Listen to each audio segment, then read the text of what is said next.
Abdominal examination में जो viva में सबसे इम्पोर्टेंट सवाल पूछा जाता है ना, वो होता है हमारे पास हेपेटोमेगाली की ना जो कॉजेज़ है वो बताओ।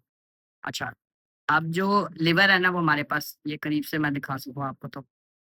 जहाँ लिवर होता है हमारे पास ये जो एपिगैस्ट्रियम है ना यहाँ से होता हुआ यहाँ जाता है राइट हाइपोकॉन्ड्रियम से और फिर यहाँ पे इसका लोअर लोब होता है और फिर ये वापस यूँ कर जाता है। तो एक ट्रायंगुलर शेप में बनता है। अब लिवर इनलार्ज होगा तो यहाँ से वो नीचे की तरफ हमें पैल्पेट होगा और जो परकशन है ना यहाँ पे हमें उसके परकशन से हमें उसका अपर बॉर्डर भी मिल जाएगा।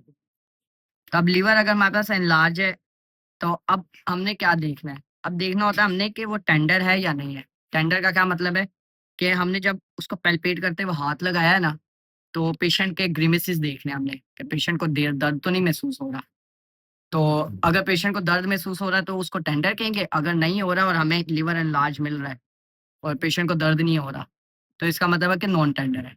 अब अगर टेंडर है हमारे पास तो इसका मेन जो हमारे पास रीज़न्स होते हैं ना जो डेफिनिशन में आते हैं, वो आते हैं हमारे पास या तो कोई एक्यूट इन्फेक्शन हुआ होगा या इन्फ्लेमेशन हो सकती है, इन्फ्लेमेशन किसी भी वजह से हो सकती है। या हमारे पास जो है ना लिवर का कैप्सूल है वो इरिटेट हो रहा होगा। तो उसकी वजह से हमें पेन जो है ना पेशेंट में नज़र आ रही होती है। अब इसमें कॉजेज़ हमारे पास क्या-क्या आ जाते हैं? हेपेटोमेगाली है मगर टेंडर है। तो टेंडर हेपेटोमेगाली में हमारे पास 3 मेन चीज़ें होती हैं टेंडरनेस को जो कोरिलेट कर रही होती हैं। एक होती है हमारे पास इन्फ्लेमेशन हो सकती है, दूसरा इन्फेक्शन हो सकता है और तीसरा हमारे पास कंजेशन हो सकता है। कंजेशन यानी कि वैस्कुलर इवेंट हो सकता है। अब इन तीनों को देखते हुए हमारे पास कॉजेज़ आते हैं।